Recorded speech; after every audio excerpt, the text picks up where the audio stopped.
नमस्कार, स्वागत है आपका राष्ट्रीय। मैं हूं आपके साथ विशाल पंडित।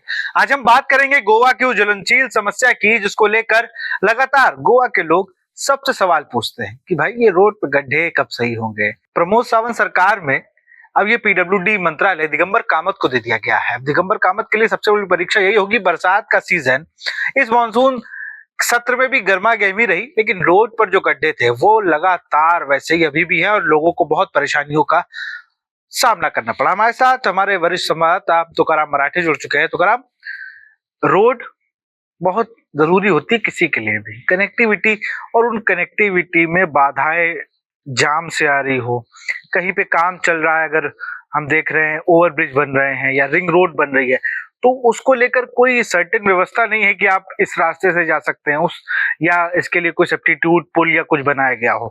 ऊपर से पणजी मेन है, यहाँ पर हम देखते हैं जाम की स्थिति, वीकेंड्स पे लंबा लंबा जाम लगता है और पूरे गोवा की स्थिति हो गई है कि अगर एक साथ ट्रैफिक आ गया है तो उसको संभालने में दिक्कत होती है।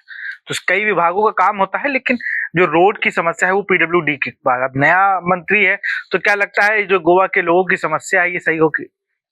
चुनौती तो बड़ी होगी मिनिस्टर के लिए, क्योंकि ये जो रोड्स है वो एक या दो नहीं है, जितने सारे वो पूरे गोवा में रोड्स है, सबकी जो परिस्थिति है वो खराब है। मैं आपको ये कहना चाहूँगा कि खुद पणजी में जो मला जैसा एरिया है, या फिर इंटीरियर तालिगाँव की तरफ चले जाएँगे, या फिर पोरोरिम की तरफ चले जाएँगे, या फिर हम जो टूरिस्ट बेल्ट बोलते हैं, जो कि कोस्टल लाइन है, बागा, अंजुना, सिकेरे, ऐसे बहुत सारे रोड्स जो है वो बहुत खराब है। लोगों को पता नहीं चल रहा है कि वो एक्चुअल में रोड है या जो पैदल चलने वाले पहले के लोग बना रहे थे, वो रोड बन रहा है वही। इसके लिए अभी क्या हो रहा है कि ट्रैफिक जैम इसी चीज़ के लिए और बढ़ रहा है, क्योंकि जब कोई व्हीकल या गाड़ी चली जाती है, वो गड्ढे के लिए स्लो हो जाती है। तो वो गाड़ी जब स्लो हो जाती है, तो उसके पीछे वाले और स्लो हो जाते हैं। तो उस चक्कर में जो ट्रैफिक लंबी की लंबी लग रही है, तो लोगों को उसके लिए भी बहुत सारा दिक्कत हो रहा है।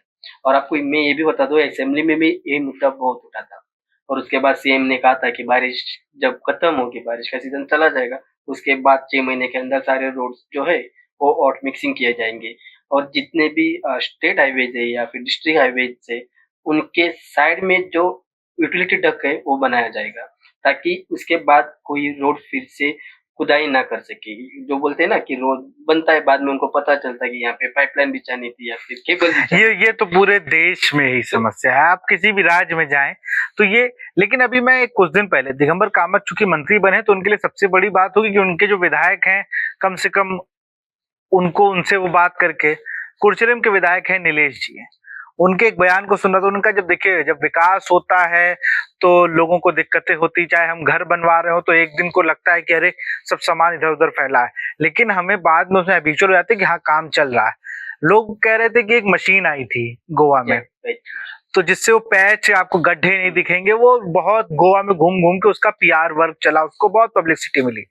अब गोवा के लोग कहते हो पैच वर्क मशीन कहाँ है, वो मशीन कहाँ गायब हो गई, वो इतने गड्ढे हो गए हैं, लोग समझ ही नहीं रहे कि वो मशीन कहाँ की, सिर्फ दिखाने के लिए आई थी। देखिए, जो मशीन आई थी वो मेरे हिसाब से सिर्फ 2 ही मशीन सरकार ने लाई थी। एक नॉर्थ गोवा के लिए, एक साउथ गोवा के लिए। और मसला ये होता है कि जब वो जेट पैच मशीन लेके आ रहे हैं, तो बहुत सारे गड्ढे जो बारिश में पड़ रहे हैं।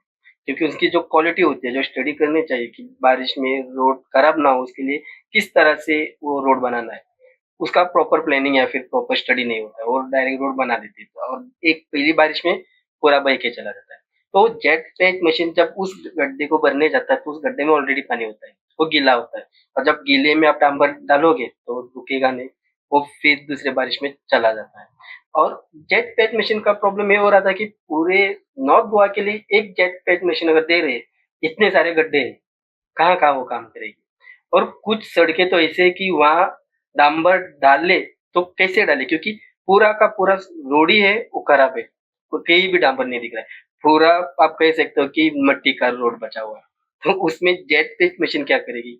अगर रोड ही नहीं है तो कहाँ पैच करेगी? पैच करने के लिए जगह भी तो चाहिए। तो ये दिक्कत जेट पैच मशीन की हो रही है।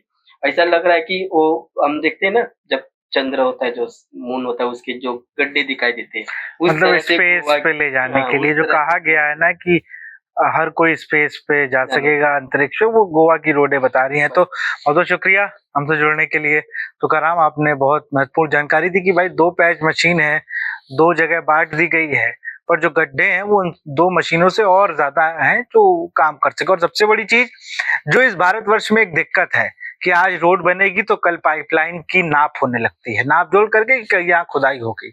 इस पर भी ध्यान देना होगा। और सबसे बड़ी जो दिगंबर कामत के लिए एक समस्या होगी कि सही स्टडी के साथ ये रोड बनाई जाए जो लॉन्ग टर्म्स के लिए चल सके।